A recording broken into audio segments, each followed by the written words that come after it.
Okay, good evening. My name is Laura Palovuori and I work as a project communicator at Centria, University of Applied Sciences in Pietarsaari, Jakobstad. So today we have speakers from Finland, Sweden and from Norway, and we will hear stories about creativity, about the magic in games, how we can learn with help of games, and we will take up a startup point of view, and we will expand the definition of people who play and do games. So, and I have not been doing this alone. This webinar is created together with Novia, University of Applied Sciences, which is also operating here in Pietarsaari, Jakobstad. We have a nice campus, Allegro, here. And I want to present Tobias Björkström, who has a great network of gamers here in Ostrobotnia. And Ville Autio, who works at Centria Game Lab in Ylivieska. So Tobias and Ville are going to speak more in the end during the panel discussion. And so first we will have Mikael Stenmark from Sweden, then Ryynänen from Oulu, and Dina Ramse, who is Norwegian from Ylivieska. And at 6 o'clock we can take 10 minutes break, and then we will continue with a research perspective, Matilda Ståhl from Vaasa. And the panel discussion, I hope we can start 6:30. The topic is from passion to business. So there will we have two different kind of perspective there. Mikael Norrgård and Patrik Björkström, they are both from Pietarsaari, Jakobstad also. So the audience can use chat only, so there's no audio for you, but please don't hesitate to write your questions. So there will be, like the speakers will speak about 15 minutes, and after each one, we can use 5 minutes for answering the questions. And if you like to mention this webinar in social media, so you can use hashtag GameTalk Jeppis. So Jeppis is a nickname for our beautiful small city here. So hashtag GameTalk Jeppis. I can write it to the chat. So the stage is yours, Mikael Stenmark. Microphone. Okay, thank you. And first I have to say I'm very happy to be here. I'm an old friend of Jakobstad, Jeppis, and Finland. My son is half Finnish, so I have a great love and passion for Finland to start with. So I'm going to speak a little bit about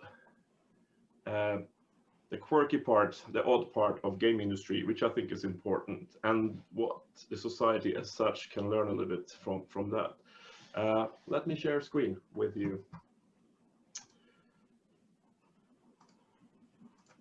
There should be a logo there. So my name is Mikael Stenmark, and I'm working with a company called Creative Crowd.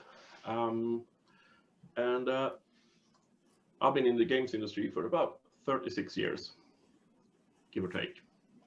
I started when I was 16, I'm 53 now, and I was professional around 16, 17.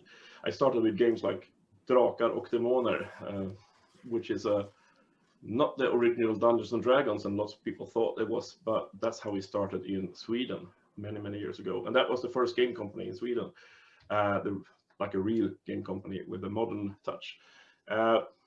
And over 36 years of game industry, I've been doing lots of games. That's what this slide is about.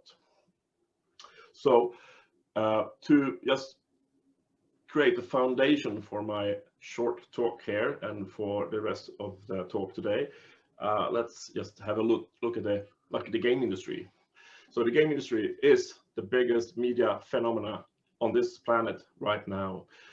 It has a tremendous turnover, and this is just the games and the close products to the games, and that's $160 billion. It's tremendously big. It is even when we have a bad year, it rises a few percentage, like 10 or 20%. Sweden has just got its annual report out, and the Swedish game industry has risen with 27% from last year, and it's just rising. It's an amazing industry. And well, all these slides I could go on forever. Just shows that, well, the industry is growing. But it's not only growing at one part. It's not only growing at mobile phones or so, but all parts are growing more or less steady. PC games, console games, all kinds of games are growing quite steady. And I've been into this industry for 36 years. I haven't seen one bad year that was really bad. Game industry is much bigger than music, film, television together. Well, depends on if you add all the, these are old numbers, but if you add all the revenue and the turnover in the game industry, it actually is growing bigger than all these industries together. And in this pandemic time, with the plague more or less gripping the whole of this planet, games are selling more than before. Of course, because we're isolated. So unfortunately, people are isolated, but we're at home, so we buy more things for our homes. Gardening tools, flowers, and games, books. So Steam sells more games than ever before, and Steam is the big one when it comes to selling games. And these are the last numbers, the latest numbers from the annual index that comes out every year, looking at the Swedish game industry. And this year we have 442 game companies or game-related companies in Sweden, which is amazing. It has risen within a few years with 200 game companies. Finland has equal numbers when it comes to turnover, less companies, a little bit less employees, but a huge market, or a huge country when it comes to games. Finland is amazing. I love the Finnish game industry. And what the Finns have, which is unique, on the top 20 list of taxpayers, 10 of them are from the game industry. I think that is something amazing that you should be so proud of. Finland is an amazing game country, right? And over the last years, I've been working with something called Arctic Game Lab, and the Arctic Game Lab is the project that we have up in the north of Sweden, creating a game industry platform. And we have gone from 5 companies and about 46 employees to 70. Now these numbers are old again. We are up at 75 companies now and almost 450 employees. It rises equally fast as the rest of the industry, so the numbers is always old. So that is the background. The game industry is huge. It's tremendously big. And I'm very proud of being part of its history, as well as where we are today and going into the future. And over the last years, I've been helping out creating an environment in the north of Sweden to create new companies, to help out with education and to help young entrepreneurs, as well as old entrepreneurs, to turn into games and games companies, game studios. Why? Well, because games changes a region. It totally changes the whole region. You keep the best brains, that's for sure. You keep the people who has the fire inside, who has who are eager to create things. It makes people move in to the territory, to move into your city, to your region.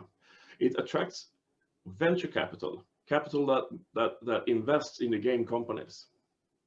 Hence, it creates attractive cities attractive regions. Those cities in the north of Sweden who has now established a new industry, the game industry, has turned from a negative move out numbers where people were moving out to positive move in numbers, establishment with loads of new companies and lots of new students, loads of new educations, etc. So this is why I think games is not only fun to play, I think it's amazing because it changes the region.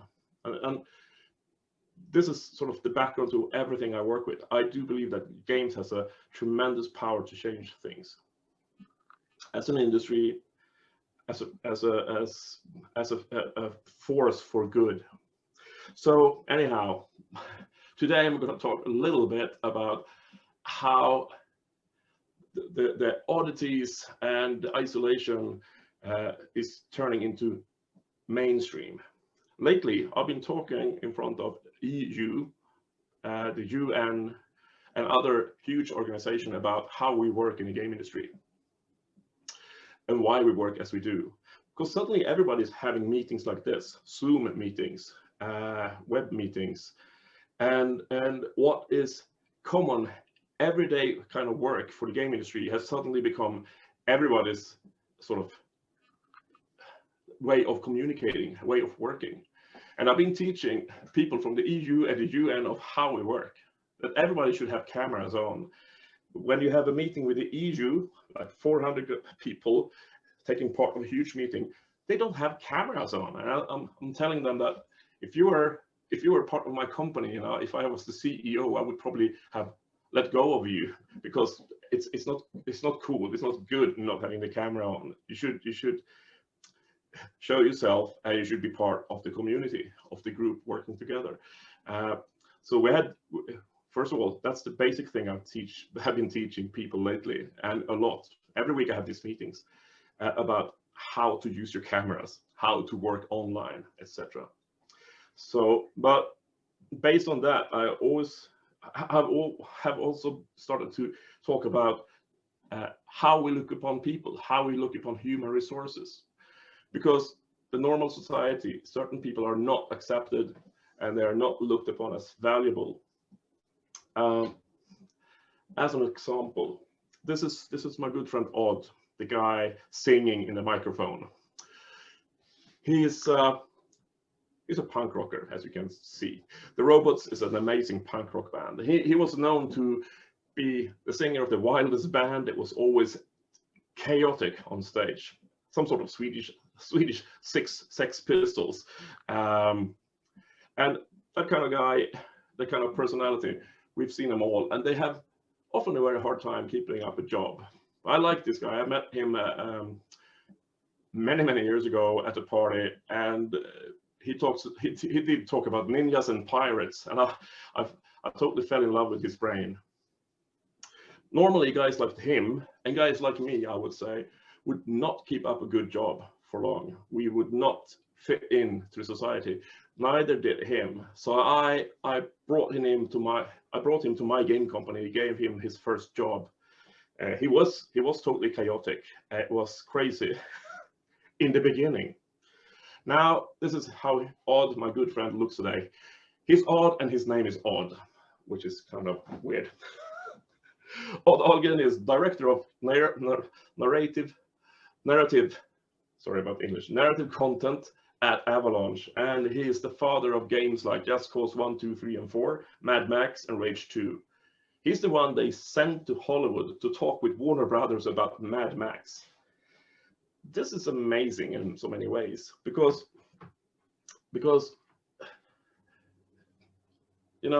normally he would not have at all anyone listening to him in an ordinary job. He probably would lose the job. But in the game industry, we don't look upon people with certain, how do you say it,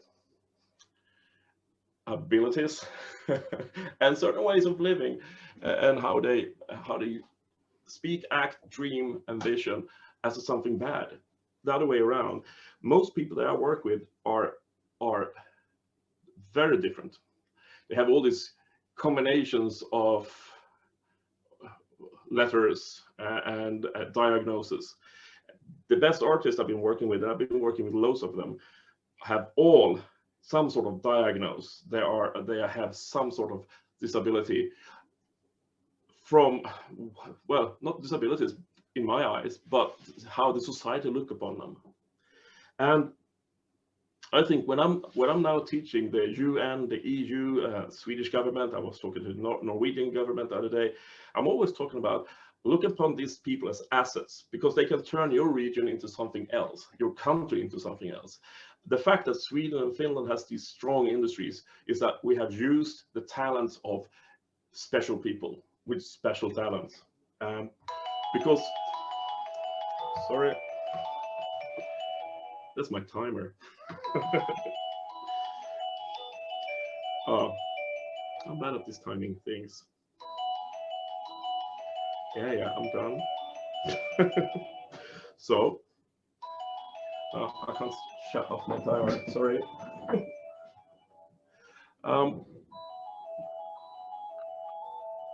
Okay, we have that music for a little while more. Oh, that's a horrible sound.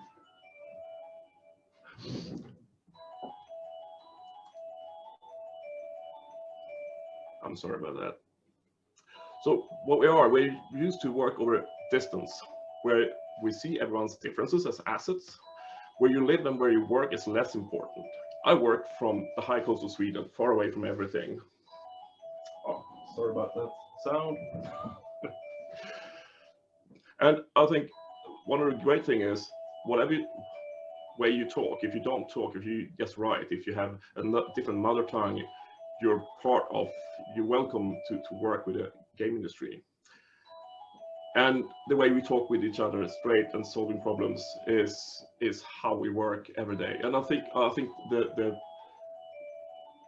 the way we work in the industry, the community we have is so different from ordinary industries, and I think they can learn a lot from us in that way. And on that note, I want to just sort of end my presentation. I think what we can teach in ordinary industry is or the ordinary world is to look upon strange people as not strange, more like an asset, because they are, and this is so important, I think. And I'd like to end my screen share there, like that. And my time is over, so I should stop there. I mute.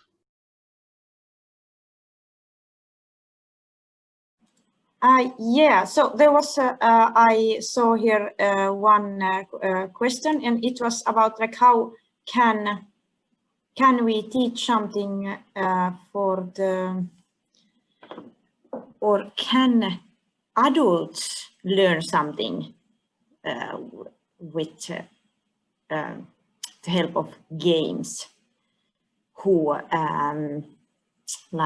people hate if they don't get the information right away, like if you have to make it through the games. Did you get my? Not really, but I am translating from Finnish to English. What do you think, Topias? We take it in the end during the panel discussion, the question what we have in chat now. Yeah, we can take it later. Yeah, because I think we can, after all of you have speak, so we can maybe find the question, the answer also for that. But now, thanks for Mikael, Stenmark. It was very interesting, I think. And now, Anne. Hi, all. Thanks so much for having me on board. I'm from Finland as well. I'm from Oulu, so I'm not in Pietarsaari, or what was the other place? I'm so sorry, I forgot. Where village? That place. Anywho, thank you so much for having me here. I'm gonna chat with you a bit about bringing in games into industries that don't usually use games as tools. So it's a bit of the same remarks as Michael already did, but from kind of a concrete point of view, if you will. I'm gonna share my screen with you. There we go, I hope. All right. So the topic is, as I said, games outside game industry, and I want to look at it from the perspective of how can we combine expertise in unexpected ways, which is the theme of today as well. I'm going to tell a little bit about myself. So my name is Ryynänen. I have a couple of master's degrees, so I think that it in itself is already kind of combining expertise in unexpected ways, I suppose. I'm the global sales and brand manager at Ludocraft, which is a game studio based in Oulu. I've been in the industry for 6 years, so I have some catching up to do to Mikael's 36 years working there. I work quite a bit, but I do try to maintain a healthy work-life balance. I also drink quite a lot of coffee, so my kind of speed of talking might go a bit fast, but bear with. And I do like dancing. And that is a picture of me in my natural habitat in our office, probably talking to our CEO behind a coffee cup. And looks like I'm getting side-eye, but I'm not. I'm just listening attentively. What we do at Ludocraft is that we take the expertise that we have in making games and bring it out to other industries who might not even think about games in their day-to-day lives, or have maybe the idea that, well, games are for kids and it's just entertainment, or, you know, games are just games. They're not a part of my everyday life, that sort of idea. But the reason why we got into this kind of business model where we offer these services to other businesses is that Ludocraft itself has its history and roots in academia, where the founding members were a research group at the University of Oulu, from which they then spun off into a company in 2006. So ever since then, our mission has been to save the world with games, which is very humble, but we're trying to get there in our way as best we can. So I wanted to take some of these games that we've made. I think we made around 200 plus projects thus far relating to games, or actual game projects as well. So I chose a few to kind of show you a range of, you know, a game can have many different looks, if you will. So if you think about a game, you might think of like, oh yeah, this is a game, but it has so many different layers and you can build a game in so many different ways.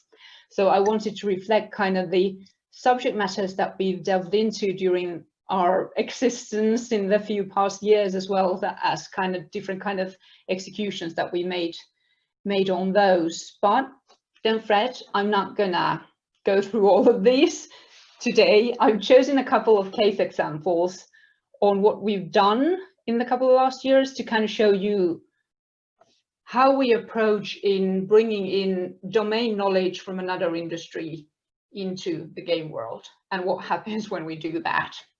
So the two cases I'm going to talk with you about relate to Nokia, of course, after all, I'm from Oulu, and the other one is related to maritime industry. So I'm going to tell you a bit about this game called Cost Master that we did for Nokia. The challenge that they had, that they came to us with, was that they had a concept called, and we all actually have this concept, that's called total cost of ownership. And total cost of ownership basically means that you need to understand all of the decisions that you make throughout a production cycle. So if in the design phase you decide, like, I'm gonna just draw an extra button because it looks nice, so then you need to think about how that relates to manufacturing, how that relates to sales, how that relates to marketing, how that relates to customer support, and so on and so forth. So this is our customers' words, not mine, that it is super dry. I have this on film where she says this, so I can show it to you. It's not just me. So she said the subject matter in itself is super, super dry.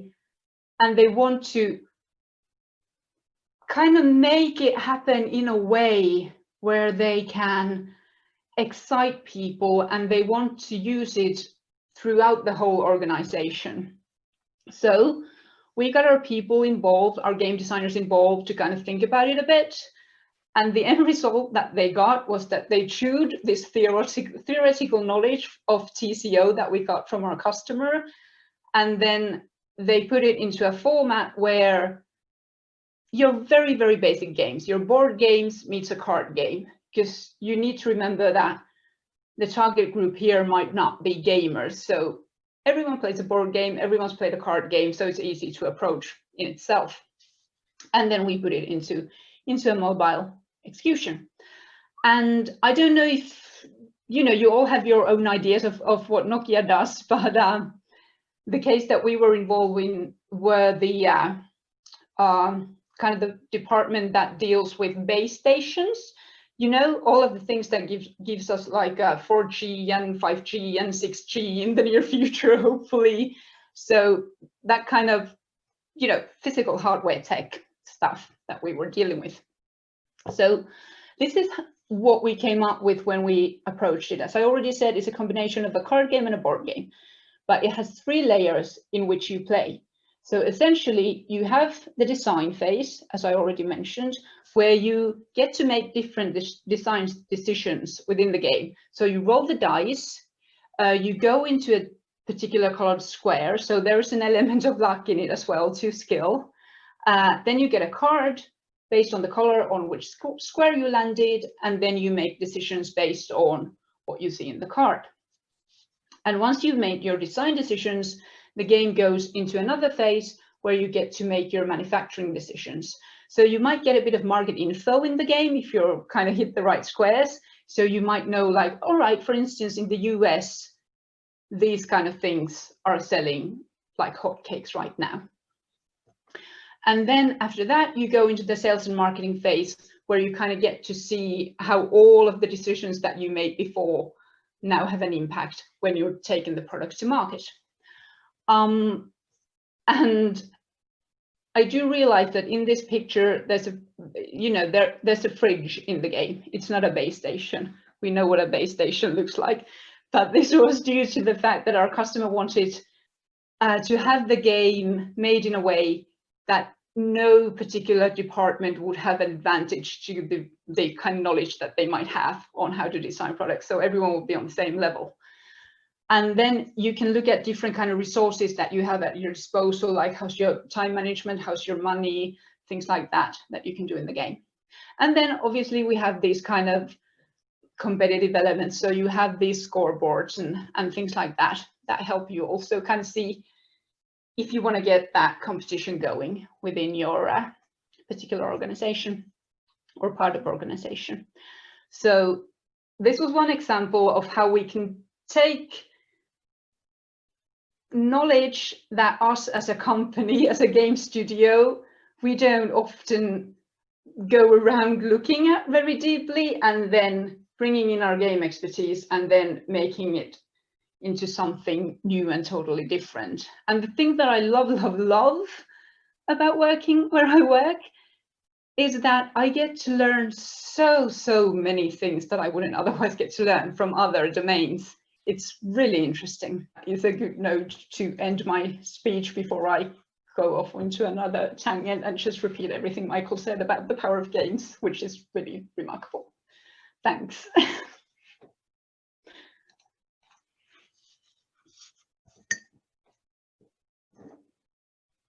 Does anyone want to ask anything?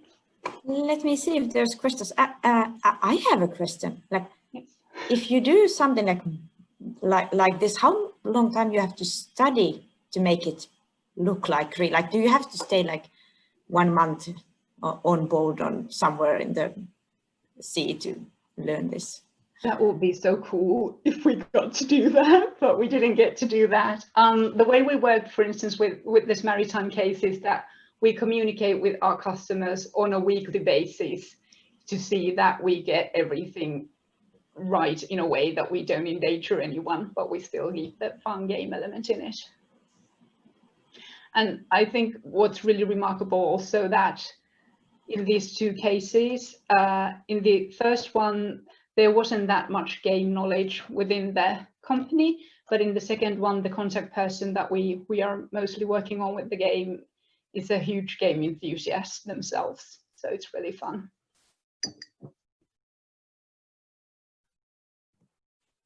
I have a question. What kind of feedback have you got from, for example, the maritime people? Some of them might never play the game before. Yeah, this is actually something that we were so lucky to be involved in, to help this company find a new way of creating training solutions. So I think in itself already that we have together been able to form a new kind of training experience is really remarkable, but we're still waiting on the field tests to get info on what are the reactions from their customers.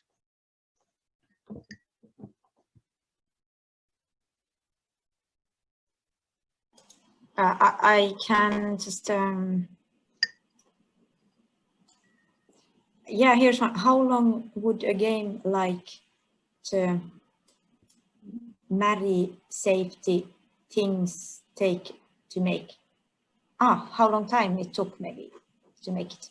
To make that happen, I would say I need to do a bit of calculations in my head, but I would say around, I hope I'm not lying too much, but 4 to 5 like calendar months to make that particular game happen. So it's not a small thing, it's like a it takes time. No, but it's also worthwhile noticing that we are a company that provides services to several different companies. So in essence, the time it takes to make a game is always something that we talk with our customer, like how quickly do you need it done? And we make it happen based on those time limits. So we don't have a set rule of making a game takes this long, but it also always depends on the need on the customer's end. Here I can read also some here is somebody write 3,000 persons working, 200 companies, so small companies often, so it's like 15 person for one company, so that's a good to notice that game companies are used. Yeah, the game industry consists of a few really big ones, and then you have fairly small ones, especially mobile content, telephone games. So yeah, that's how it should be. Like many are like 2 or 3 or 4 persons within the game company. So yeah.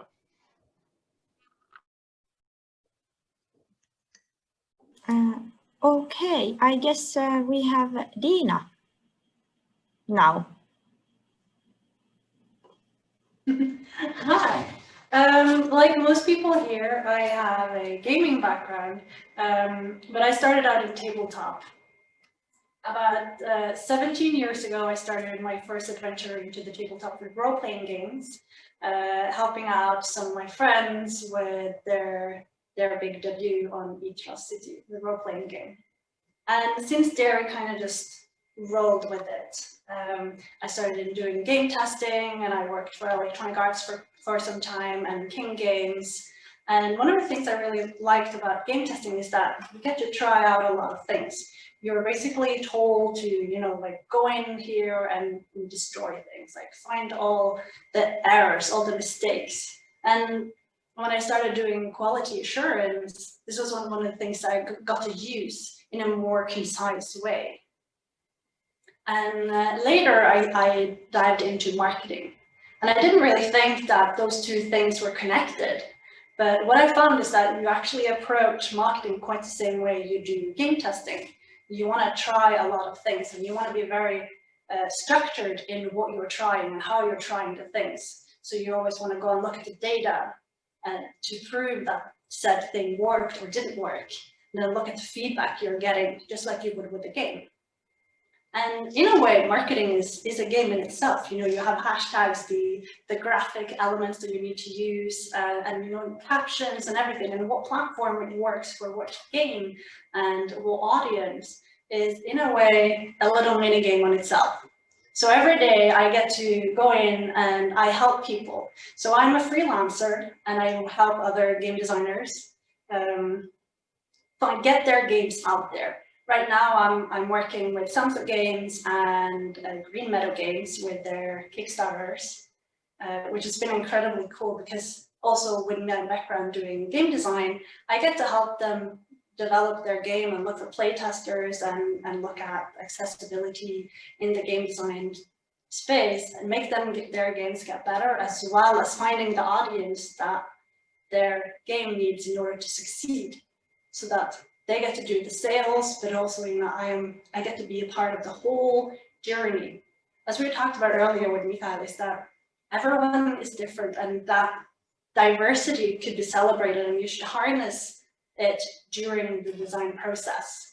So I always tell my clients that the game design and marketing should start from the very beginning. When you have a concept, that's when you should start making those platforms to talk about your game and create the audience base already at the beginning, because at the end, you're going to need that audience to help boost your presence. It is what turns into sales. Without those people, and if you suddenly think, okay, I have a game ready, and then you start going into the market, you're going to lose on a lot of people who wanted to be a part of the process, who could have helped you make the game better, and could even find other places that you could have been as a brand ambassador, as we call it in marketing, that you might lose out on. So game design always starts, and marketing, it comes together quite nicely in that sense. From the very beginning, be present. Even if you're not thinking about self-publishing through a platform like Kickstarter, even if you're looking for signing up with a publisher or we're already working with a publisher, it should start with the marketing from the very beginning. They often say in marketing that what you spend on game development, you would estimate spending 1.5 times that on marketing efforts. If you want your game to succeed, be ready to actually have a marketing budget. I've seen a lot of people think that marketing is just, you know, push it in onto a platform and people will buy it, but that's never going to happen if they don't even hear about it. So from the very beginning, you need to put money aside for marketing. And it's a mistake I've seen numerous people do, is that they don't do that. They don't think that, oh, how much time do I need for marketing? How much time is it going to take? But they lose out on ventures that they could have done that could be great for your game that just never happened. And they'll end up having spent months and months on making a game that didn't succeed because they didn't do the right efforts. Every month I go on a Twitch stream with Stuff by Bez, and I talk to game designers directly on how to be better at marketing.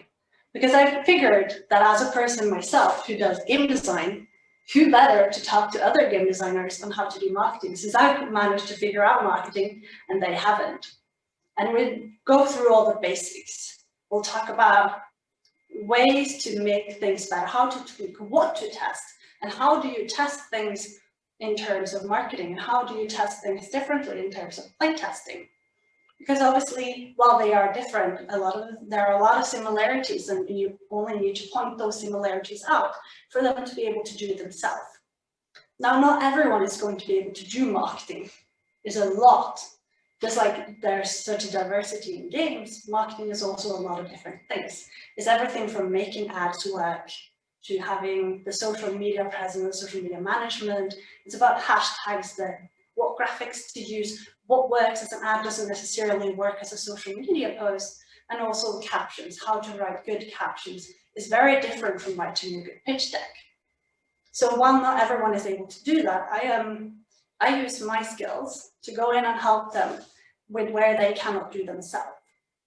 Be it organizing playtesting events, be it running the tournament for them, or just running the social media management.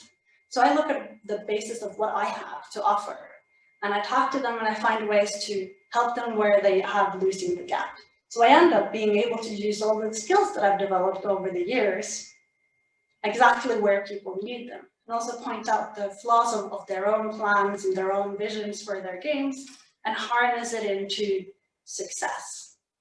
It's been an amazing journey for me. Like this year, I've worked so far on 20 different Kickstarters and working on more later this year, which is like incredibly experience. So everyone has a story to tell. It is just how do you tell your story is going to determine what people you meet, because the audience is quite different. You know, there's so many different people out there, and your game cannot be targeted to everyone. Not everyone is going to want your game, and finding that right audience is a key process in all of marketing. And it also is key when it comes to what I'm going to talk about later is accessibility in game design, is knowing who are you making your game for, who is your ideal client. That really needs to be nailed down as early as possible in the game design process for you to not waste your time in game design and as well as marketing. Having these vision goals as early as possible can really help you and your team not waste time. Is there anyone who has any questions?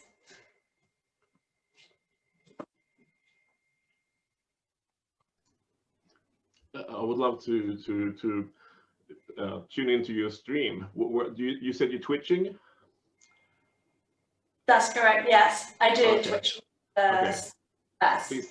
Please write down the stream in the address, the link in the chat, because I'd love to see that. Yeah, we can do that, definitely. I'm actually on tomorrow where we're going to talk specifically about graphics and social media and what does good for ads and what does good for a posting. Cool, I'll be there. Thank you so much, it's really cool. You're welcome.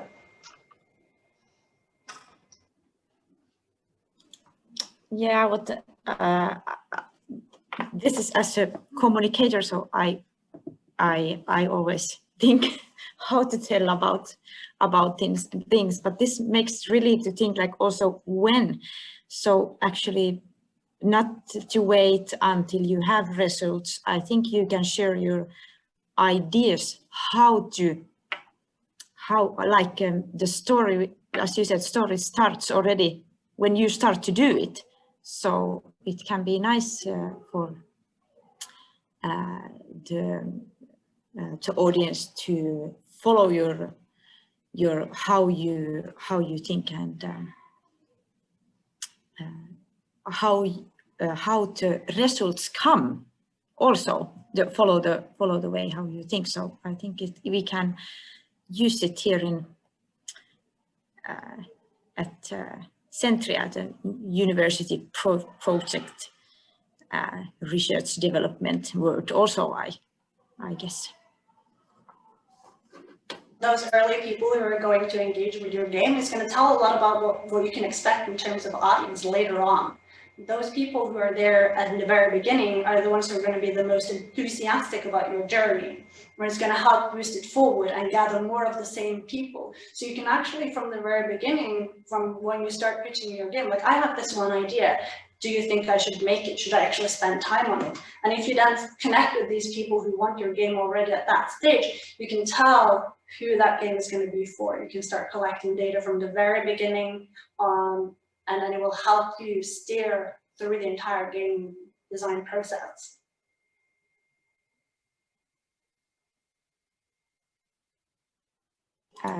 We still have time, so I'm asking, do you have any specific example? Can you tell a story about somebody or about your work?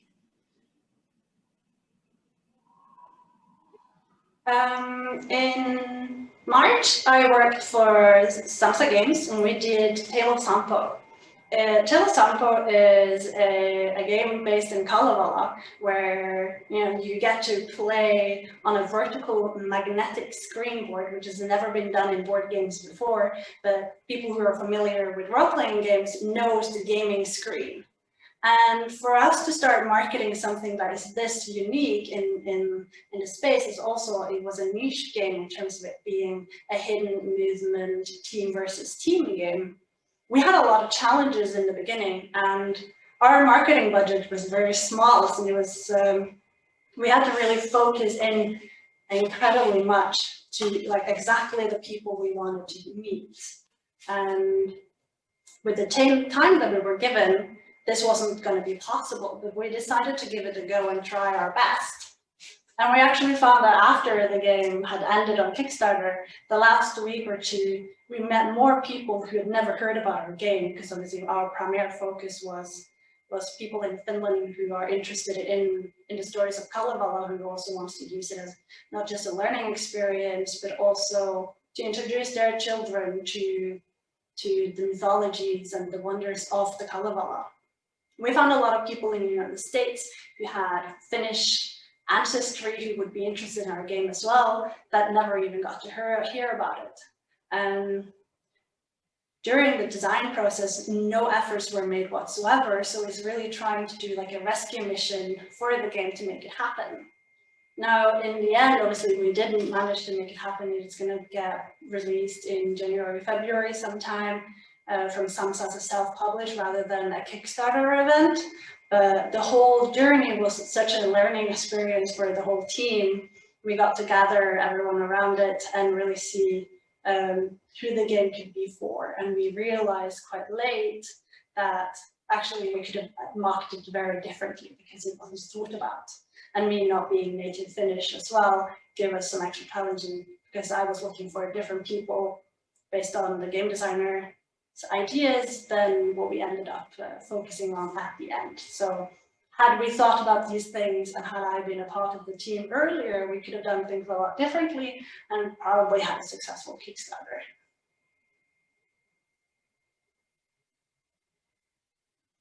And here's one question. Is it possible that going for a specific audience can affect your game design? Yeah, if you're aiming at a particular audience from the very early beginning, that you're thinking, I want to make a game for these kind of people. If you steer really hard into only that aspect without having tested it with said audience, you could end up wasting a lot of time, but also your game might be different than what you envisioned in the beginning. So being able to take turns and twists where you see it is needed and constantly ask for feedback, like, is this game still what you intended it to be? To ensure that you hold the vision of your game as true as possible through the process. I see often game designers get feedback during playtesting stage, and then they change their game dramatically in ways that didn't respect their main goal from the beginning. So absolutely, there's a lot of falling ground here as well.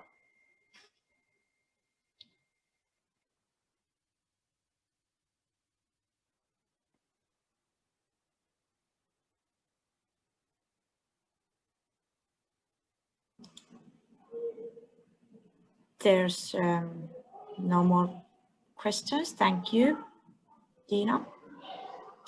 And if we start the break already, and shall we make it 10 minutes anyway, so we can come back already 6:05? Is it okay? So that's okay.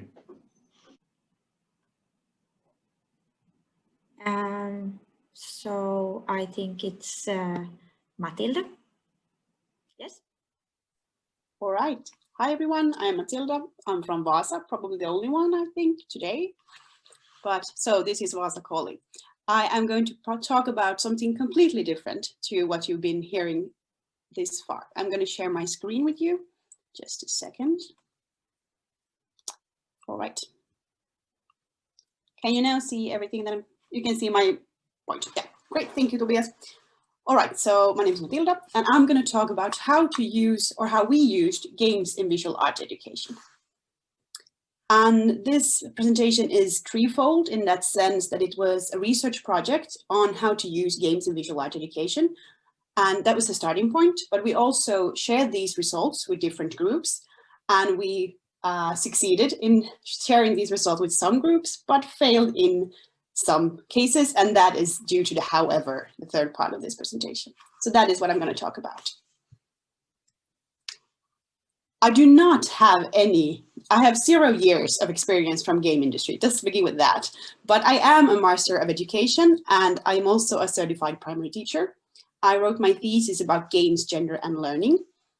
And today I'm a doctoral candidate in educational sciences, and my research is about how we present ourselves online in terms of visuality, community, but also in terms of diversity.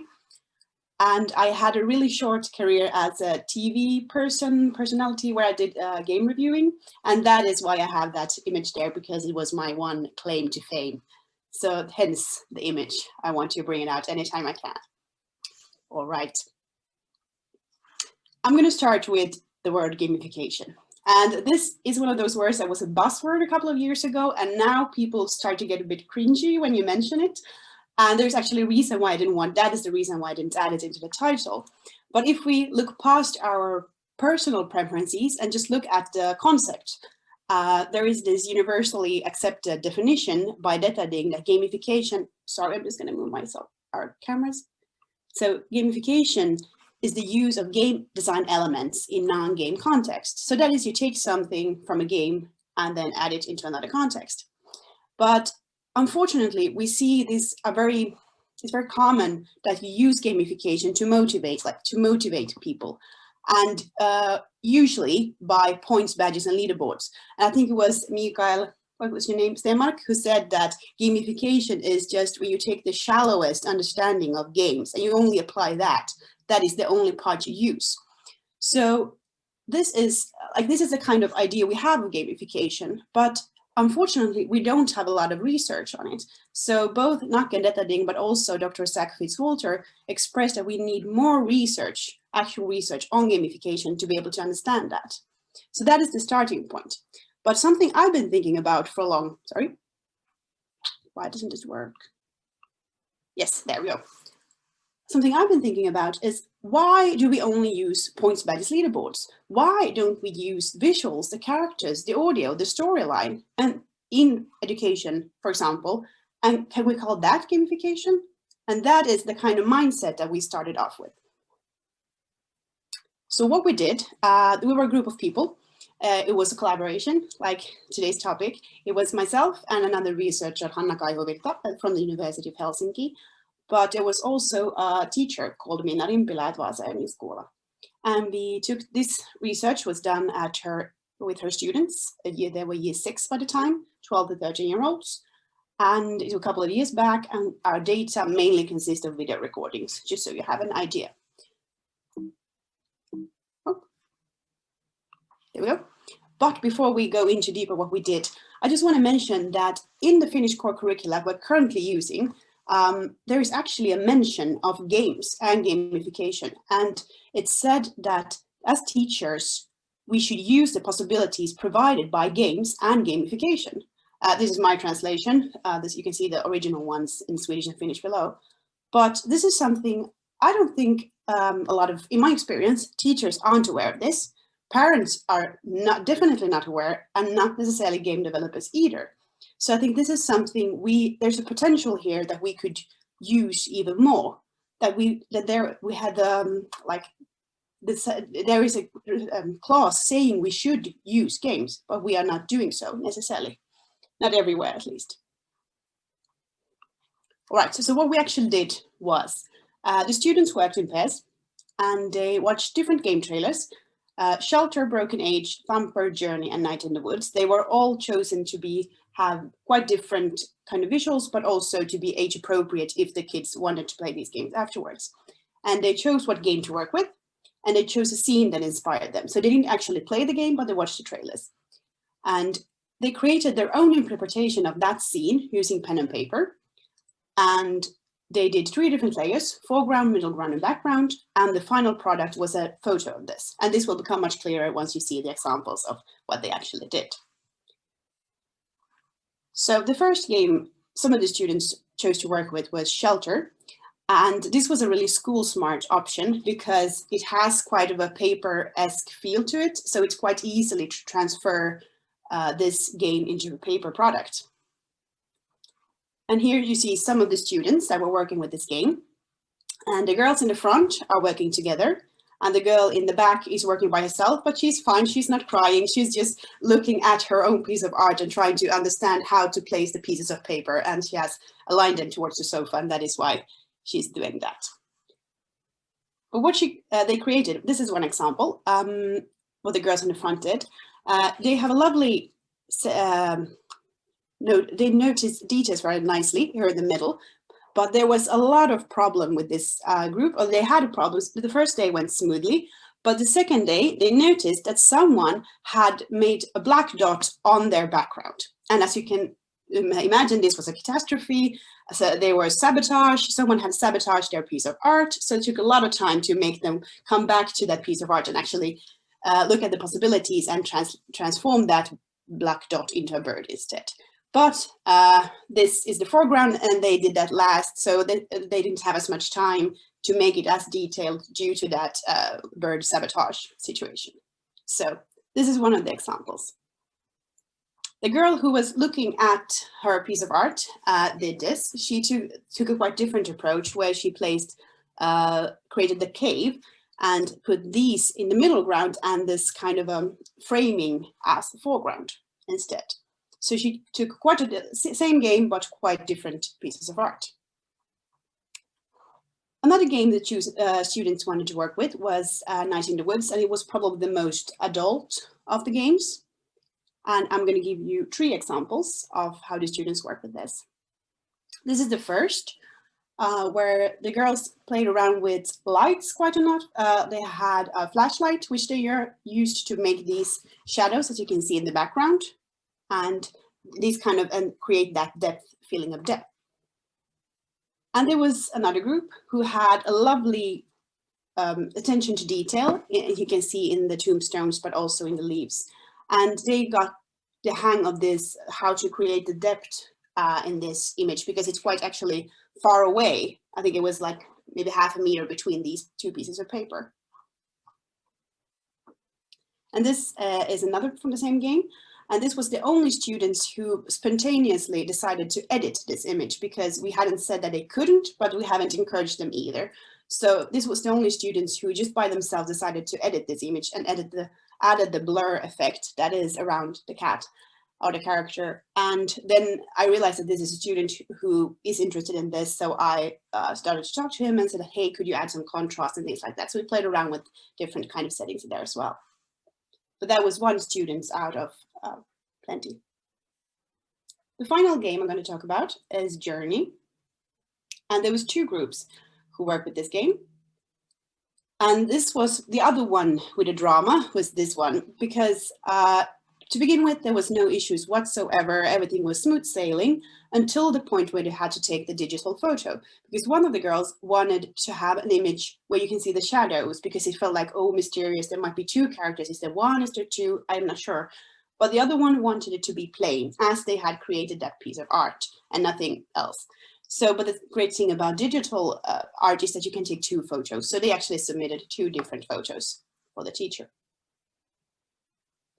And then this final piece of art, as I'm trying to, and the point I'm trying to make here is that the students have created real quality art pieces based on games.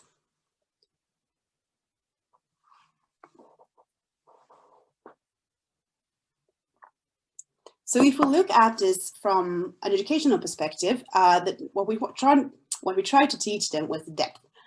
Foreground, to see an image as foreground, middle ground, background, and that succeeded really well. And the students, it was a bit tricky to get them to take those photos to begin with, but after a while, they got the hang of it and we didn't need to help them as much. But we also wanted to help the students see games as art. But there was some mentions of that, but they were primarily situations where we as educators were talking to them and like making them come to that conclusion and help them, support them.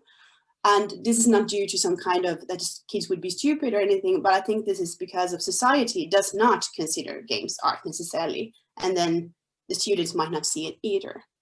And our point was that also, I think we proved that gamification can be more than points, badges, and leaderboards. So, sharing these results, we wanted to share these results that we come up with researchers, and we did conference papers, presentations, posters, the whole shebang. And we actually got an award for best poster based on this research project, as you can see here. And I've also been talking to teachers about this. I've been talking to teacher students. I've been talking to teachers working in the field, but also people who are working in universities. And I was like, yeah, good, we got that covered. We got the researchers covered, we got the teachers covered. But have we actually talked to any game developers? Have we talked to anyone from the game industry? Because this might be relevant to you as well. And at first we were like, yeah, we have. I've been talking to people at ECGPL, where there's, for those of you who don't know, ECGPL is an educational conference where there is a game competition. So if anyone is interested in games, to create educational games, do apply for that. And I've been talking at Vaasa Game Days. But after a while, I had to realize that, can I actually mention one person from the game industry who has heard this? Can I name one of them? And I realized that, no, I can't. There was primarily university people at both of these events. So okay, well, is there actually no one who's heard this? But then I realized, yes, there is one person who has, one game developer, because this conference happened in France. And afterwards, I mean, this was the what is it called? Côte d'Azur, the French, southern coast, and we're by the Mediterranean. This was the Friday night. The conference was done. We went to, a group of us went to dinner in Antibes, as you can see in the picture. And then there was a Slovak game developer called Branjo who started talking to me. And I mean, life was nice. We had plenty of time, plenty of wine. So, I mean, everything was fine. And he was like, okay, Matilda, tell me about your research. And I was like, yeah, it's about challenging the concept of gamification to employing other elements than PBL. And he was like, stop. You're not making any sense. What are you saying? And I'm like, well, I have a research paper. I can send it to you, but I don't want to read your research paper. That was the answer I got. I don't want to read anything longer than a blog post at the tops. I do not want to read your research paper. Just tell me, what is it that you're doing? And then I had to think, well, what is it actually that I'm doing? So, well, we used games in a successful way to create visual art education. And I think by doing so, we looked at what gamification can be and can't be. And after a while, he got the point that, yes, gamification might be something else. So what are my takeaways from this encounter with the Slovak game developer? Talk to each other to begin with. Create these kind of events. For example, like I'm invited here and I've invited Tobias to a similar kind of thing. Like when we need to talk to each other, and that is the only way we will be able to, by inviting each other. But also skip the technical language, because we all have technical language in every domain, whatever kind of profession we have. So skip that. There might be some nuances that we don't get across then, but still, I mean, as long as you're able to communicate your point, that is the main thing. And accept our differences. I don't have time to tell you this little situation that happened in Amsterdam, but I can tell you if there's no questions. But my point is, accept our differences, because I think it was Anne who mentioned a game takes 4 to 5 months. One of the games took 4 to 5 months to make. Our research papers usually take 4 years. So we have quite different time spans. And I think that is one of the things we need to address if we are to collaborate. We need to realize, okay, your time frame is quite different to ours. And in terms of sharing the results, I think I'm happy now, because now I talk to you and there's plenty of people from the game industry here. So I think I can tick that box that finally I've made it. I've talked to game developers about this. All right. That was all I had to say. And if you, unlike Branjo, actually want to read this paper, here it is. But I've also probably written a blog post about it. Thank you.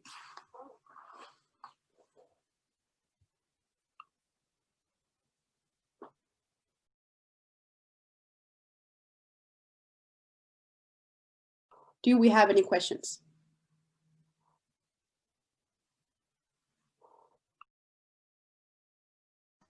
Short comment, maybe. But when it comes to the length of a game development, it could take 2 weeks to make a simple game, or 6 or 10 years. So it depends on what kind of game, what purpose, and what budget you have actually.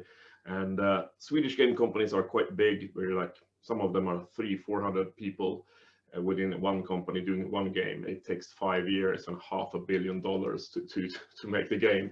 And it depends really on what kind of game. So there's no rule. There's absolutely no rule, because you can do simple task, or simple, not simple, but smaller tasks, and it becomes a great game. And you can have huge task and it becomes a lousy game, actually.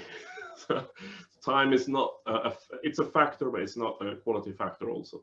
So that's just a comment. And I understand that some games, the bigger ones, take longer time, but I was just trying to make the point that I usually, when I'm talking to people from the game industry, I have to point out that this is a really slow business that I'm in. I mean, like the research papers, like from when we get the idea until we have the data, until we actually, especially qualitative research, when we have to analyze and analyze and analyze. So yeah, it takes time. And that is something, unless you are familiar with that process, it might be very frustrating.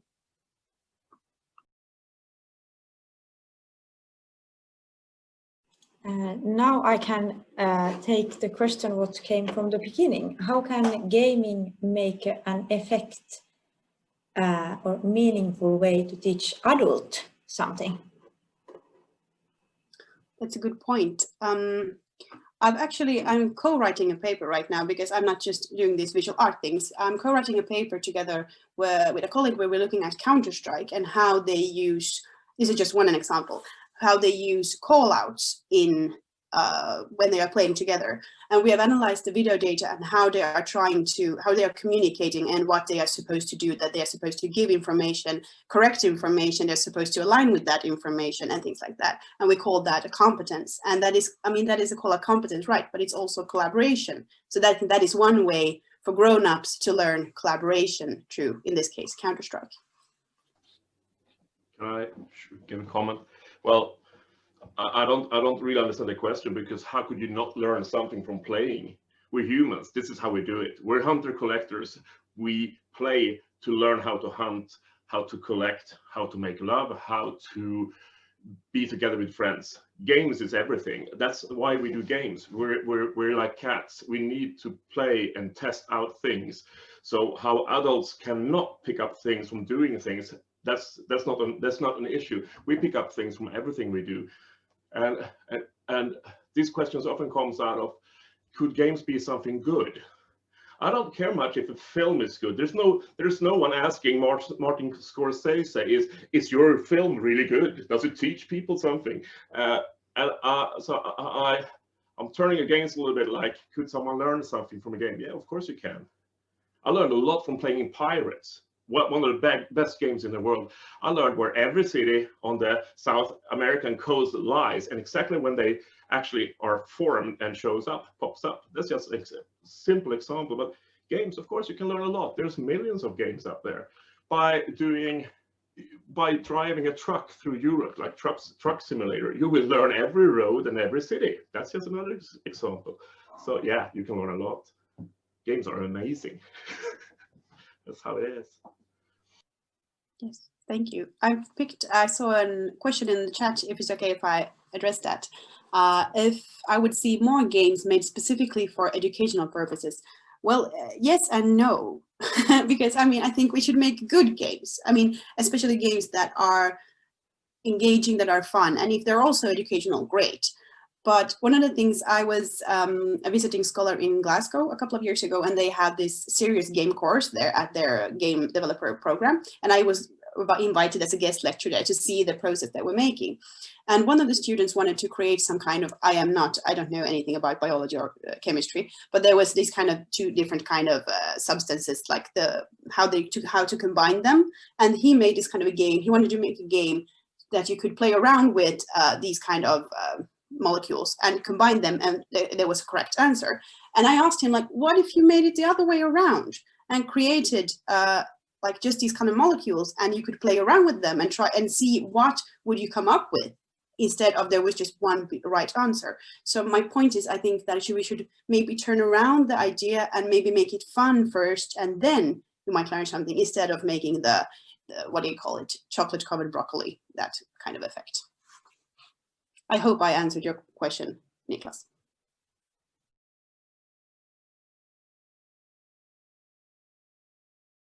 definitely. There's one other question here in questions and answers. Matilda, do you think stealth learning would be a more efficient development to do learning games and gamification, using existing games such as Journey, Night in the Woods, which are not original learning games? Seems like an interesting approach. Yeah, and I think we might be coming back to this, but I think especially there is a leniency, I think, in visual art, you can do almost anything, because I mean, as long as it has a visual kind of element to it, it's very easy to access. But I am not sure if I like the stealth learning kind of idea. That's, I think we talked about this during the tech rehearsal as well, that like we have to fool people into learning, because I think they want to learn. I think they want to. I think we were talking about Pokemon Go. That was the example. Like, do we have to fool people to exercise? I think we could be. It's fine if we do. I think it might be explicit, and I think that is the most meaningful learning, when we know what we are learning. So, yes, yeah. Can I give a comment as well? There's this idea that games are fooling people, which is weird and sad. Because doing game is not one guy making a molecule game. That sounds like a boring game. I would not pitch my money on that guy. It sounds really boring. That's not a game. That's a right or no, like yes or no answer thing. That's a questionnaire where you tick things. That's not a game.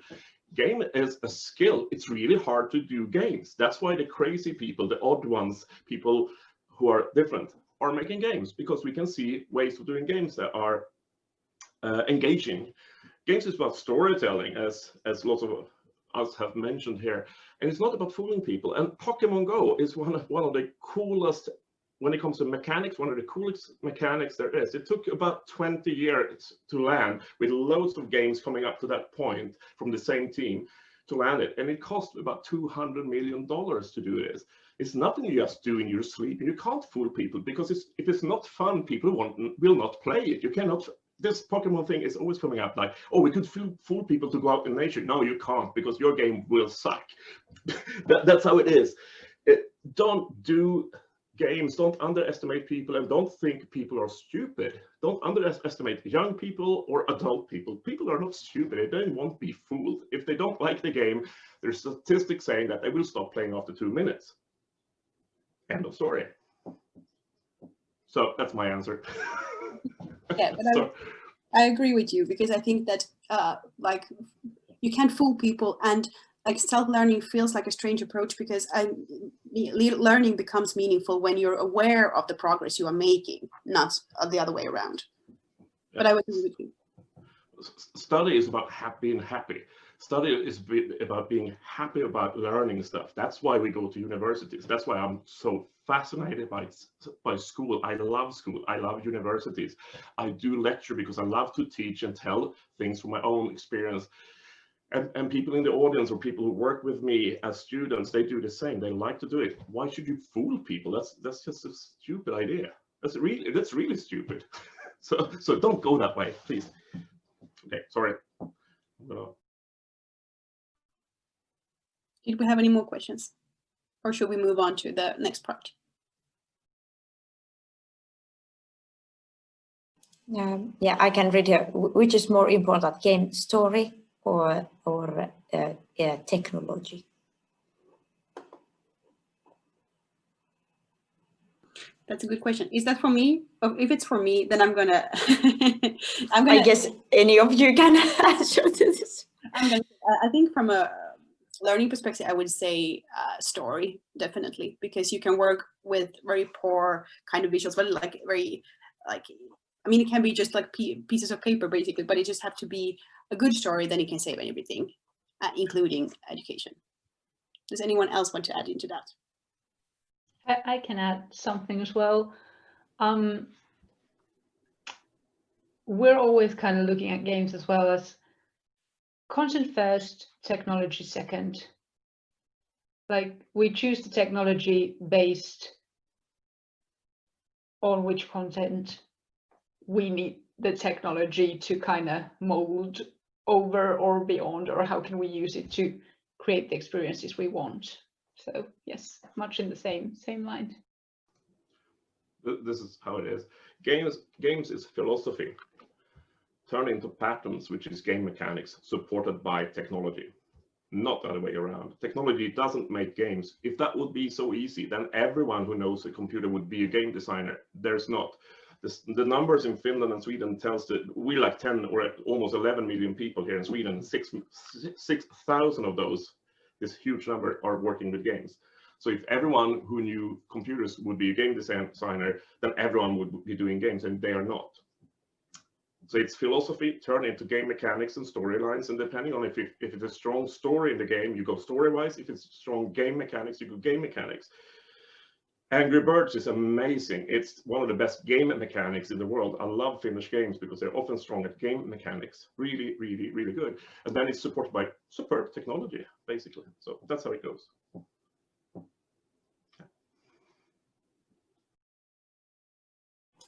Shall we move on and talk more? Tobias? Yeah, I think we can go to the panel discussion. So, I will also write down these questions that I've seen here. So if we have time in the end, we will answer them. And also,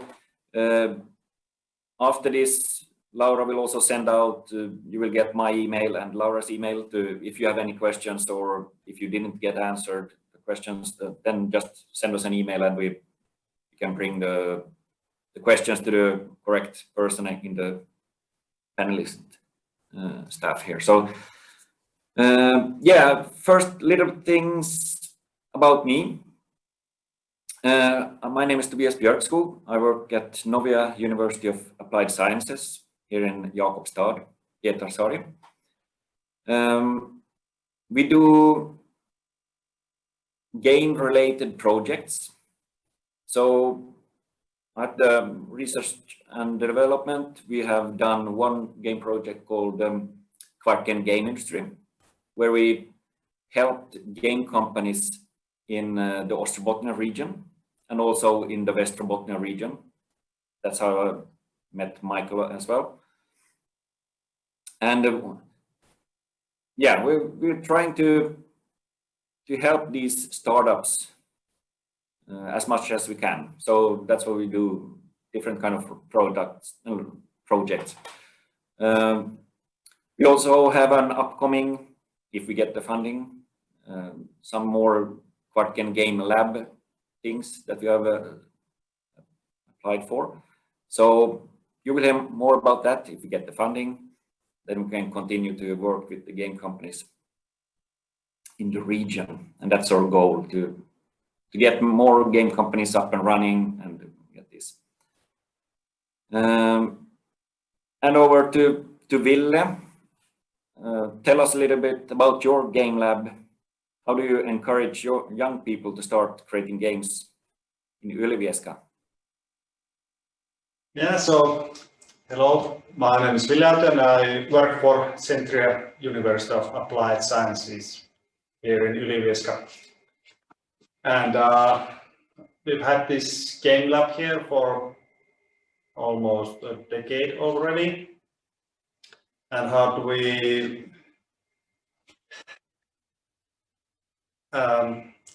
help young people to get into the game industries by teaching high school kids, like kids in Lukio, and help to give them like the basics of the game development. How do you actually make those games? And afterwards, in the actual game lab, we teach those new students how to make games, how to market games, and how to think about the business of the games. And yeah, that's what we do. One more question: do they like apply separately for the game lab, or is it part of the school, or yeah, how do they get in? We've had separate applications for the game lab, and starting next year, our game lab will be in the Open University of Centria. So it's gonna be starting in January. Cool, thank you. And over to Matilda. Interesting things about the visual art education.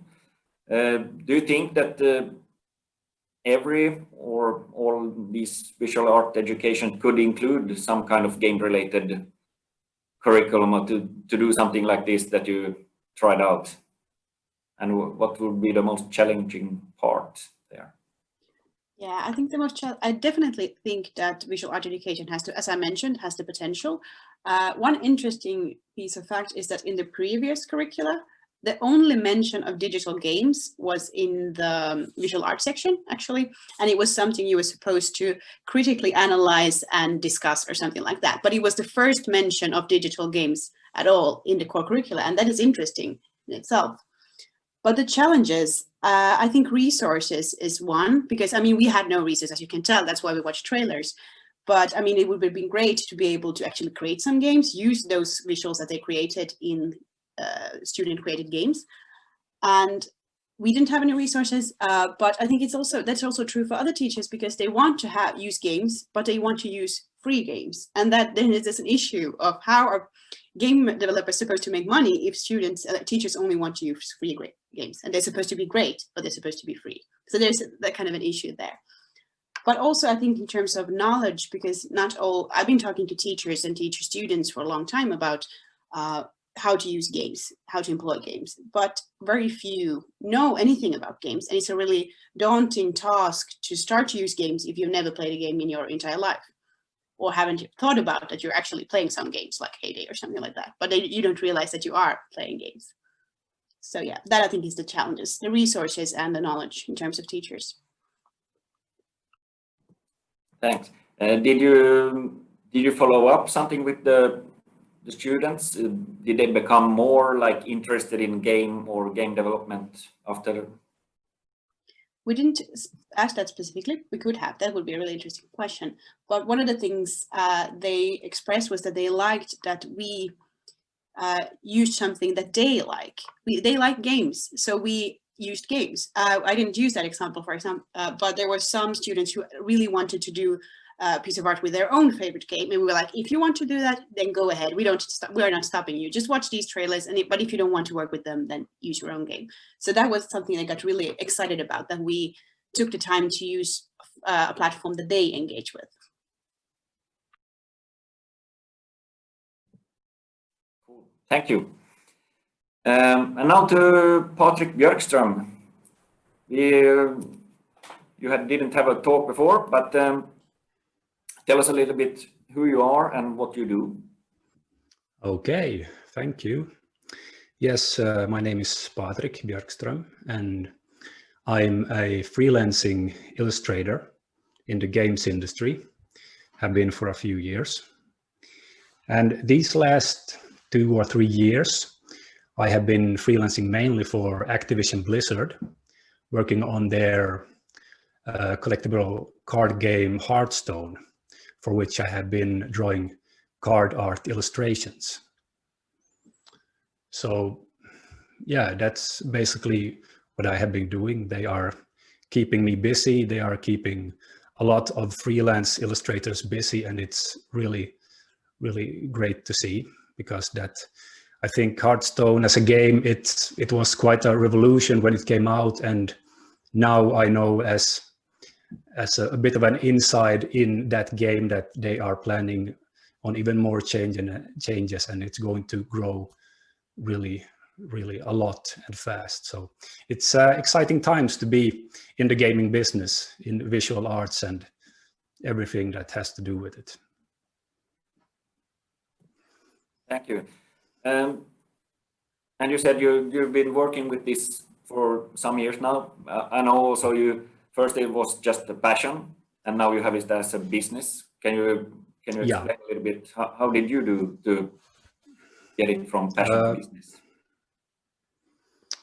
Well, I don't know. It's really difficult to explain because it doesn't happen overnight. But I mean, going from passion to business, presents a lot of challenges, obviously, because when passion, you have something you love and you go along with it, and maybe you don't care as much what other people think, but when you step over the threshold to the business side of things, it's like a whole other can of worms that get opened.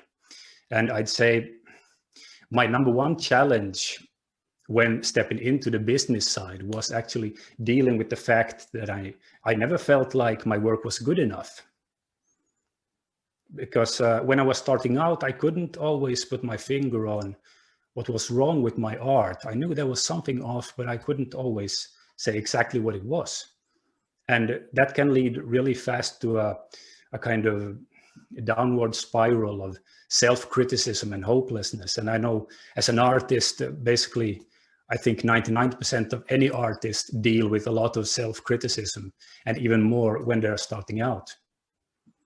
So back when I did art just for myself, I didn't feel like that nearly as often. And I also think that that was because I had no strong incentive to improve. I was basically happy with what I was making. But when I started to think about going professional, there came the pressure of getting better with each illustration I made. So suddenly there was like, I had this ticking clock in the back of my head, tick tock, that you're not going to make it. And my worst fear was to fail on an image for a big client like Blizzard. So basically, how I did that, how I fixed that situation. Well, first I stopped looking at other people's work for a while to get away from that bombardment of perfect images on Instagram that really made me feel like a failure as an artist. And instead, I chose a few experienced illustrators that I really admired, who did exactly what I wanted to do, to work for Blizzard. And I looked only at their work, trying to analyze, to really think about what made me like their images. And I also contacted them, I asked questions, and later on, I also managed to get a few of them to mentor me. And that's where it really clicked for me. To have a good mentor did more for me than any number of tutorials or YouTube videos.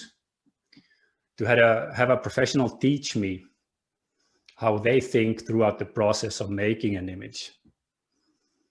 And all I had to do was draw, get feedback, and apply it.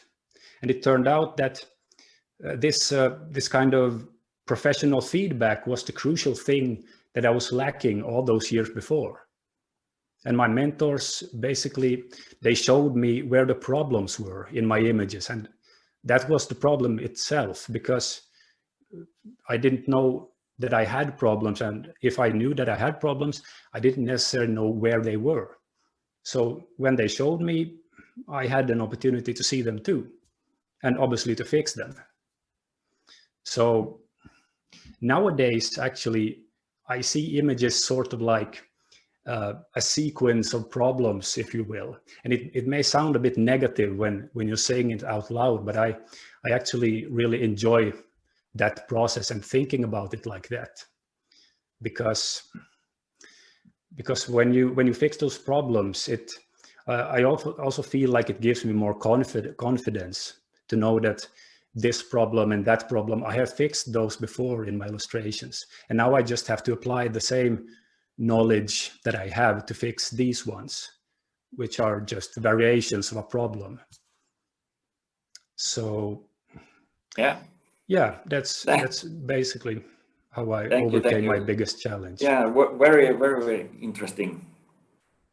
Thank you very much. And if you have any questions to any one of these, just drop them. And as I said, if we don't have the time now to answer them, then we'll do it afterwards. And over to Mikael Norrgård here. Tell us a little bit who you are and what you do. Yeah, so hello everybody. I'm Mikael Norrgård, and I'm a freelance programmer and indie game developer. I started programming 27 years ago, about something like this, on the Commodore Amiga. And it's been my greatest passion ever since, programming various stuff, all kinds. I'm now the sole programmer of GamePhase, and our latest game, Thy Sword, has been released now on all the major platforms. Yeah, that's really cool. And for you, if you take a programmer perspective, how did you go from passion to business? How did you start? Yeah, it's well, to be in business, you need to have a finished product, a finished game. And it's when you're passionate and have ideas, it's very easy to get lost into all the fun stuff. Because yeah, there's to try out different mechanics and or things like this is a lot of fun. And I think with our team, we are 3 people. We have probably tried out maybe 30 or 40 different game ideas that we have been working on. But to be in business, you need to have a finished game. So, and with that comes all the boring stuff you need to do, and like to have a compatibility with different computers, and to have it to think about compatibility with various platforms you're going to release the game, and to have it support various controllers and stuff like this. So it's I found it important to not save those things for last, because at the end of a game programming cycle, you are quite tired. So if you have all the boring stuff to do, then you will probably get burnt out and your game will not be finished. So I found it like I tried to tackle the things as they came, so not like to fix the bugs as I saw them and stuff like this. And yeah, I think that's probably the most challenging, to finish something. Yeah, that's quite common. It's often easy to start with something, but to actually make it a real game and release it, that's a hard part. Yes. Was it hard once you had the game ready to get all the connections to release it on all platforms, or did you get any help with that? Or well, to start with, we actually kind of we concentrated on having it released on Steam for PC. And since every platform requires some kind of support, and we're such a small team, so we wouldn't have it wouldn't be possible for us to cope with all of that. But so we decided then to look for a third party to port the game for consoles. And that has been really nice, because we didn't need to take care of all the, like to get all the contracts with the different companies, and to get the development kits and stuff like this. So it was very convenient. cool. And I think yeah, like it's, if you want to concentrate on the actual game development, then have somebody else port the game for you. It will save you a lot of boring stuff. Yeah, thank you for that. Okay, over to Ryynänen. You've been playing games since you were 9 years old. Then you went to study language and leadership at the university. Tell us a little bit more about your background. How did you get into the game industry? As you said, I played since I was a kid, and I played throughout my adulthood. But I think I might be a bit of a slow learner because I didn't realize I could actually do it, well, not playing for a living, but make games, as a living until I graduated, or when I was at the very end of finishing my studies in business school. And that's when I realized, like, oh yeah, right, this is a huge industry and people actually do this. And some of us need to take care of the boring stuff as well, because we can't all, we can all be game designers, but I'm not a game designer and I don't know how to program, and I'm quite poor at doing art as well. So that's when I was like, oh, right, so you need the people who kind of do the sales things and the bureaucracy things and all of that stuff. And then weirdly enough, when I got into the industry, I you fell in love with the people in the industry. I still play games, and I really, really love to play games. Obviously, that's what you have to do if you're if you're in here, you need to know what's happening in here. But I just want to kind of encourage people who might have not started their career as a programmer early on as a kid already, and they're like, oh man, I lost my chance to get in here. It's not like that. You learn continuously when you grow up, and kind of bringing in diverse skills and diverse point of views actually help grow the industry in multiple different directions. So I think my road, I don't know if it's unconventional how I got here, but I'm kind of just really happy that I got to live a childhood dream that I didn't really even knew I had, I suppose. Yeah. Thank you very much. And over to Dina. What are your best tips and ideas on accessibility of game design? Well, it's a great question. As a hearing impaired person, I didn't really think about it when I started doing game testing, but this is actually a great point of view because I have unique insight when it comes to audio in games. And it wasn't until after I had worked quite a bit in game testing that I thought, like, actually there's more to game testing than just going through and doing localization and stuff. That I started looking more into accessibility in terms of the different approaches to it. First of all, what I would want to say for game designers who are looking into accessibility for their game design is to ask for help. Like Patrik was saying, like nothing beats finding a professional who knows what they're doing. Because even though you're going to look at accessibility and go like, okay, maybe we need to think about X and Y, they're going to be able to really pinpoint what you need to work with. So find someone who is an accessibility advisor or an accessibility specialist. Ask them, show them your game. The other one is to ask for help from game testing. Find people who are specialized with testing games for accessibility. Because able playtesters, they will overlook several parts in terms of the game testing. It's very difficult for able playtesters to find all the different things that could actually be wrong in terms of accessibility through playtesting.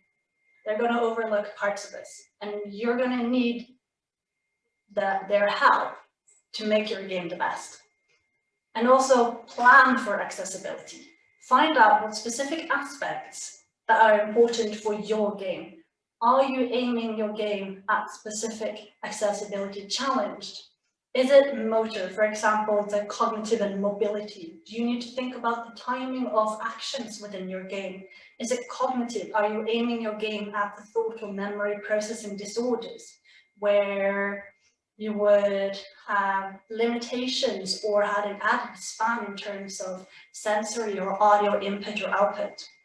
Is it for vision? Do you need to change the colors that you're using within your game? Is it hearing? For example, one of the biggest things that are challenging with hearing is surround sound, not being able to tell where sound is coming from. VR has a huge issue with this because it is based upon orienteering around in the virtual space. Is it speech? Does your game require speech input? If that's the case, then you need to add a different point on how to input data.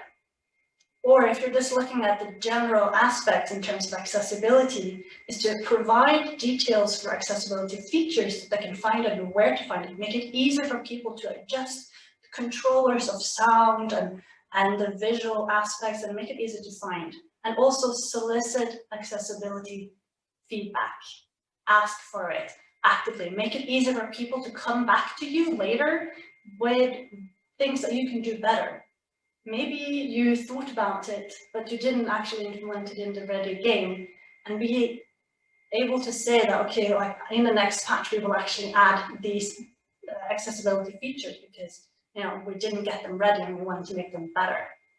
Always add in audio, and when it comes to audio and visual cues, you know, subtitles. I've seen great games that I'm not able to enjoy because I cannot hear everything happening, and they're lacking in the subtitle department. And it's terrible because they're losing out such a big point of the market. Only 40% of the American gamers are actually hard of hearing or has hearing challenges. That's 40% that might lose out on being able to play your game. And that's just the US. And during this pandemic, one of the side effects is reducing the hearing and causing strains on the hearing audio system. So we're going to probably see a higher percentage of people who have hearing disabilities or hearing challenges. So this is a massive point to think about when we're now starting to look at game design, is to, you know, be concise, plan for it, give it time, because it's going to take time, and there's so many things that you could consider, but not necessarily all of them for your game, because you cannot make a game for everyone, but you can make your game better for the people who are your targeted audience. So be sure to find out that as early as possible, because we don't want to waste anyone's time. Thank you very much. We have few minutes left, and the last one out, Mikael Stenmark. I will pick some of the questions from the chat here for you. What's the most efficient way to get into the game industry, and what kind of portfolio do you create to get hired and noticed? That's two questions, sort of. Yeah. Education, basically. When I started, you could just walk up to the game company and knock the door and get in, because there was like those times. Nowadays, you needed an education. So I would say try to look for schools, game labs, etc., like villas, education. And education is everything, I think. So try that, and try to get into the community. Join people or organizations or groups who makes game jams. To become good, it's all about failure. If you are part of a game jam, you will at least do one game that is not totally good, and you will make probably 5 or 6 small errors or big errors. That's how you learn, by doing things the wrong way. Fail is very, very important. You have to fail 1,000 times to make a good game. That's true. That's really true. There's no other way. But education, yeah. The portfolio part, well, wow, that's hard. That's what I teach. I have lots of things I do. I teach comics, I teach design, I teach art. Do something that is really good. Don't look too much at others. You have to do something that is skillful, coming out of yourself, not trying to copy others. Yes, that's a kind of a general advice, but really you have to be more specific. I think what Patrik, who I met, who is a great guy and a really good artist, pinpoints is that you need a mentor. You need something to advise you along the way, because I can't say anything here that would help anyone, actually. You have to do it, and you have to have mentors or someone pointing you in the direction. When I teach art students or game students or whatever student, the advice is like this. this is how you will get good. You have to show your stuff to other people. Those who make it into the industry, those who becomes the real stars, are those who are willing to put their things on the line, showing other people, getting criticism and accept criticism. It's really hard. But those who doesn't will not make it. Those who really does this will make it good. And this goes with everyone I'm talking with. I have friends in Hong Kong, Tokyo, Singapore, Los Angeles, London, Paris, well, whatever, saying the same thing. Everyone who has schools within games or art are saying the same thing. Those who are not willing to show themselves or are just doing the same thing on Instagram every time, like the same kind of cute character or monster or whatever, they won't make it.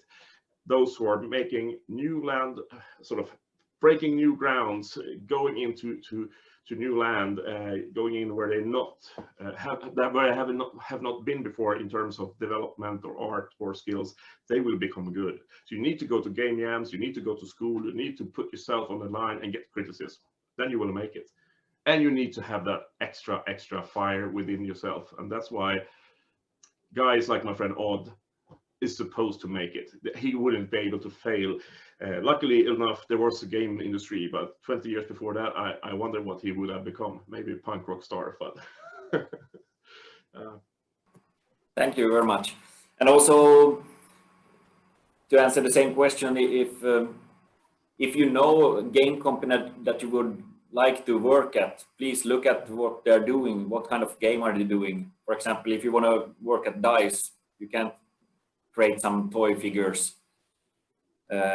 Instead, create some, I don't know, characters, cool characters, or yeah. You need to look at what kind of games they're doing in the company that you need to, that you want to apply to.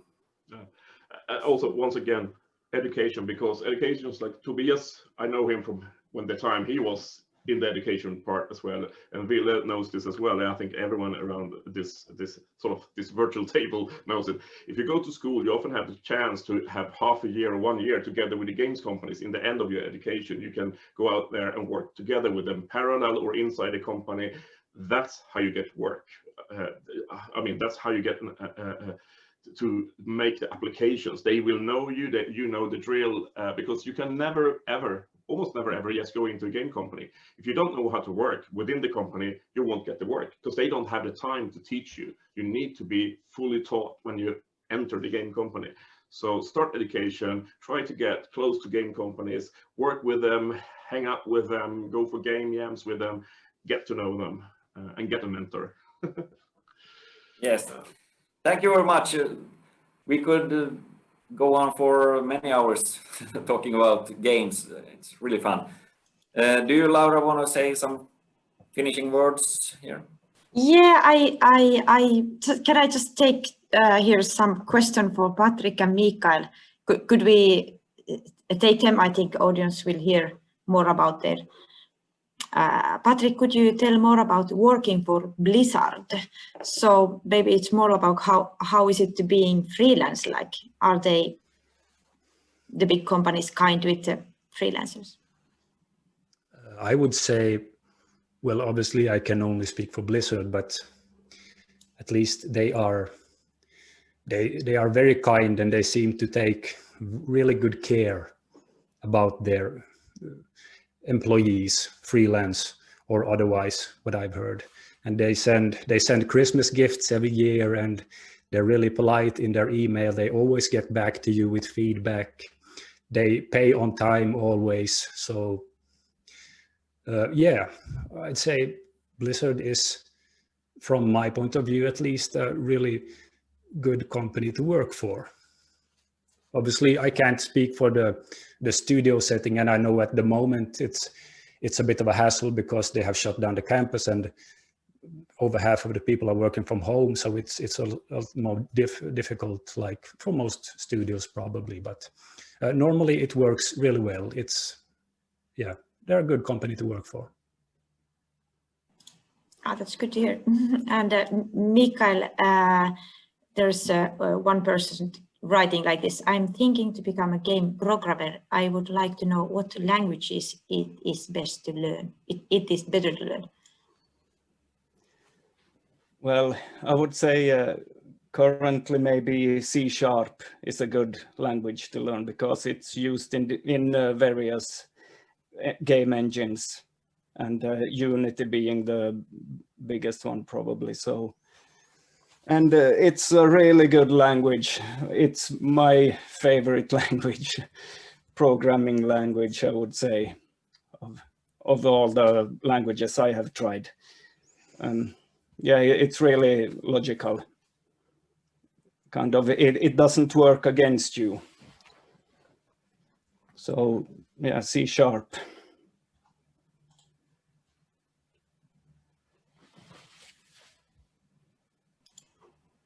I'd like to add to that, which is the best language to learn. I'd say the best language to learn to make games is English.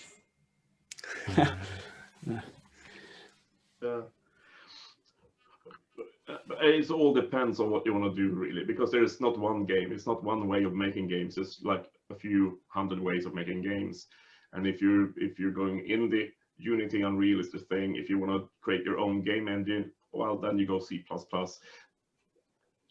But just start somewhere. And I think going with the tools today, Unity and Unreal, learning C#, that takes you the first step on the way. Start there.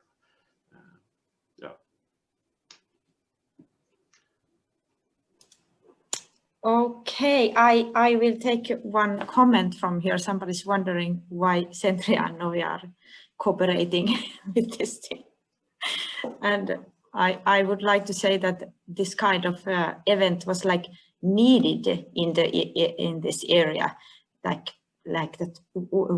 Can we make this DevTalk, but just for games and talk about games? So GameTalk came and like this idea came. So, and Centria we have game lab, and we are doing artificial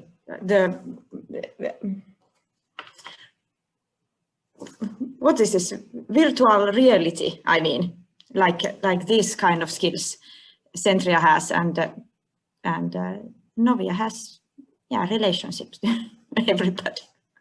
So yeah, and let me add, we have if the question why we are working together, and one thing is in this campus in Pietarsaari, Jakobstad, both Novia and Centria are located in the same campus, and we have several projects that we have worked together, also with the games. So, and also upcoming game projects that we are applying for, that we will work together as well. So I think the more we work together, the better. Can I just shortly to that?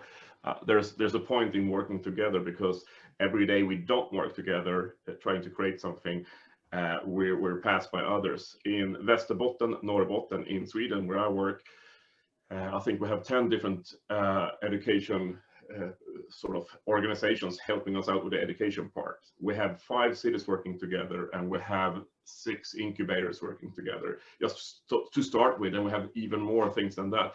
If we don't work together, we won't succeed, because we're way too small.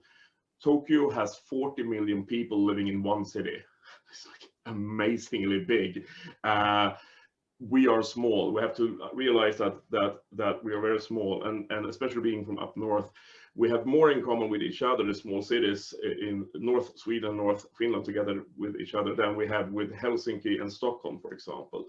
But they have more people, so we have to gain the numbers. We have to gain speed and power. So we need to work together. That's how it has to be, and it's good.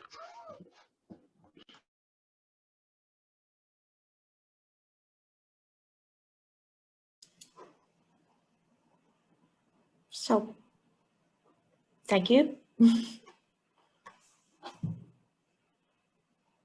Shall we say bye? Yeah, thank you very much. And if you have any more questions, don't hesitate to email.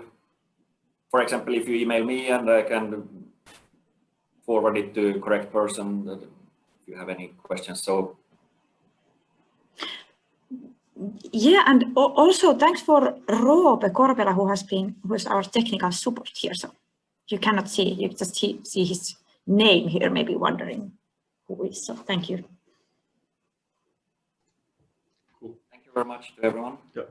Thanks for being here. That's great. Thanks. Bye-bye. Bye. Bye, thanks.